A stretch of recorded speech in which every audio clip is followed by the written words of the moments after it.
محسوس ہو رہا ہے کہ آج میرا دیوانہ کرن سے چل کر آیا ہے. سبحان اللہ. امی عائشہ جواب دیتی ہیں یا رسول اللہ ابھی تو میں نے بتایا بھی نہیں لیکن آپ کو یہ کیسے معلوم ہو گیا کہ آپ کا دیوانہ آیا تھا؟ تو آپ ارشاد فرماتے ہیں کہ میں اس دیوانے کی خوشبو یمن سے جب سونگ سکتا ہوں تو میرے گھر کی در و دیوار آج گواہی دے رہے ہیں. سبحان اللہ. جب حضرت اویس کرنی گھر پر پہنچتے ہیں, پہنچنے کے بعد آپ دروازے پر بیٹھ جاتے ہیں. بیٹھنے کے بعد میں آپ کی آنکھوں میں آنسو کا سیلاب جاری ہو جاتا ہے. آپ زاروں قطار رو رہے ہیں, دروازے پر بیٹھے ہوئے ہیں. ماں کے کانوں تک جب آپ کے رونے کی آواز پہنچتی ہے, ماں آواز دیتی ہے اے بیٹا کیا بات ہے, تجھے کس چیز نے رلایا ہے, آخر تو پریشان کیوں ہے؟ اللہ اکبر کبیرہ. ارے تو نبی کا دیدار کرنے کے لیے گیا تھا, کیا تیری ملاقات ہوئی یا نہیں ہوئی ہے؟ حضرت اویس کرنی عرض کرتے میری والدہ میں سرکار کا دیدار کرنے کے لیے گیا تھا لیکن میری نبی سے ملاقات نہیں ہو سکی, میں نے سرکار کو نہیں دیکھا ہے. اللہ اکبر کبیرہ. ماں کو جلال آتا ہے, ارشاد فرماتی ہے اے بیٹا اویس گھبرانے کی ضرورت نہیں ہے, اگر تجھے نبی کا دیدار نہ ہو سکا تو پریشان کیوں ہوتا ہے؟ آج یہ ماں تجھے دل سے دعا دیتی ہے, اگر تجھے نبی کا دیدار نہیں کیا ہے تو میں تجھے دعا یہ دیتی ہوں کہ جب تجھے دیدار نہ ہو سکا ہے تو نبی کے جو مقدس صحابہ ہیں, جو بڑے بڑے صحابہ ہیں, ارے وہ تیرے پاس میں دعا کرانے کے لیے آئیں گے. حضرت اویس کرنی جب یہ الفاظ سنتے ہیں مچل جاتے ہیں. زمانہ گزرتا گیا, والدہ کا انتقال ہو گیا. جب والدہ کا انتقال ہوا ادھر میرے نبی بھی دنیا سے تشریف لے گئے. جب تشریف نبی ہمارے دنیا سے لے گئے یہاں تک کہ تو سرکار صلی اللہ تعالیٰ علیہ وسلم نے یہ بشارت دی تھی حضرت عمر کو کہ میرا یہ جبہ ہے یہ میرے دیوانے کو دے دینا اور یہ کہنا کہ سرکار نے کہا ہے کہ اسے پہن کر میری امت کے حق میں دعا کریں. اب جب نبی کا وصال ہوا تو اس کے بعد حضرت علی پہنچتے ہیں حضرت عمر کی بارگاہ میں اور کہتے ہیں کہ عمر کہ تمہیں یہ یاد ہے کہ سرکار نے کہا تھا کہ یمن میں میرا ایک دیوانہ ہے, میرا ایک مستانہ ہے, اور اس سے کہنا کہ میری امت کے حق میں دعا کریں. آپ یہ بات آپ کو یاد ہے یا نہیں یاد ہے؟ اب حضرت عمر خاموش ہیں, کسی کے لب کشائی نہیں ہو رہی ہے, تمام لوگ خاموش ہیں. اور خاموشی کا عالم یہ ہے کہ جب حضرت عمر کا اعلان سنا ہے تو تمام دیوانے خاموشی اختیار کرے ہوئے ہیں, تمام لوگ خاموش بیٹھے ہوئے ہیں. لیکن ایک شخص اٹھتا ہے, اٹھنے کے بعد جواب دیتا ہے سرکار آپ اویس کو کیوں تلاش کر رہے ہیں, آخر اویس کو کیوں ڈھونڈ رہے ہیں؟ اللہ اکبر کبیرہ. تو حضرت عمر نے ارشاد فرمایا کہ میں اویس کو اس لیے تلاش کر رہا ہوں کہ اس کے لیے میرے نبی نے تحفہ دیا ہے. اللہ اکبر کبیرہ. اب وہ شخص جواب دیتا ہے کہ میں اویس کو جانتا ہوں, میں رشتے میں اس کا چچا لگتا ہوں. سبحان اللہ. جب چچا لگتا ہوں تو میں اس کا پتہ بھی دیتا ہوں. ارے وہ تو دیوانہ ہے, وہ تو مستانہ ہے, اور نہ جانے وہ جنگل میں بکریاں چراتا ہوگا.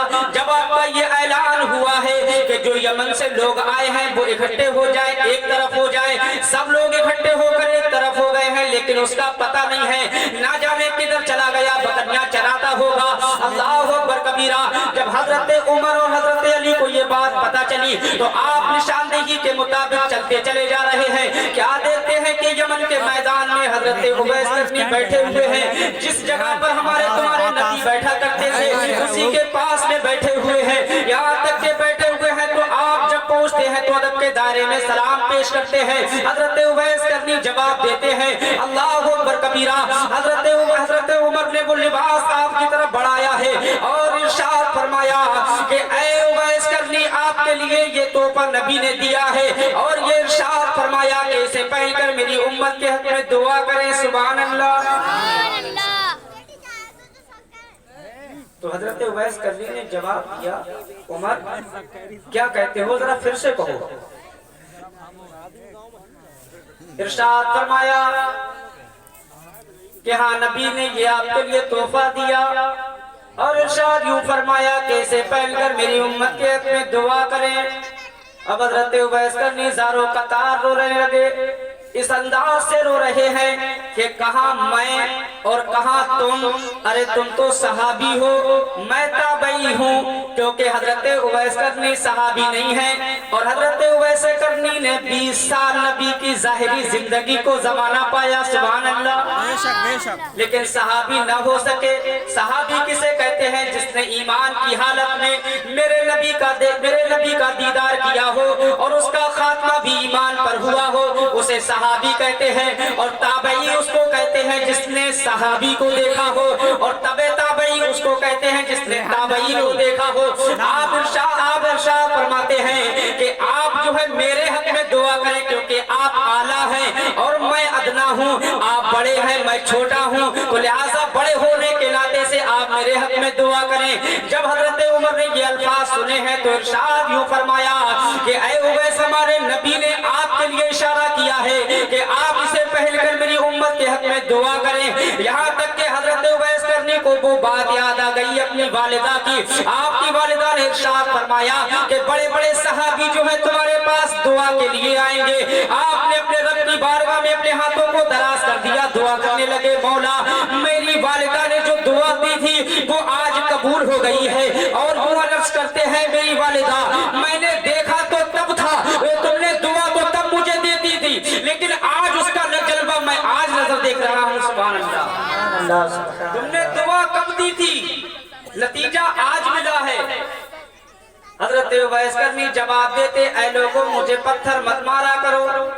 تو تمام لوگ کہتے یہ کیسا دیوانہ ہے جو پتھر مارنے سے انکار کر رہا ہے. تو آپ سے جب وجہ پوچھی کہ آپ کے ہم پتھر کیوں نہ مارے, آپ تو دیوانے ہیں, پاگل ہیں. آپ ارشاد فرماتے بلکہ مجھے پتھر نہ مارا کرو, مجھے چھوٹے چھوٹے کنکروں سے مار لیا کرو, تمہارا غصہ بھی ٹھنڈا ہو جائے گا اور میرے جسم سے خون بھی نہیں بہے گا.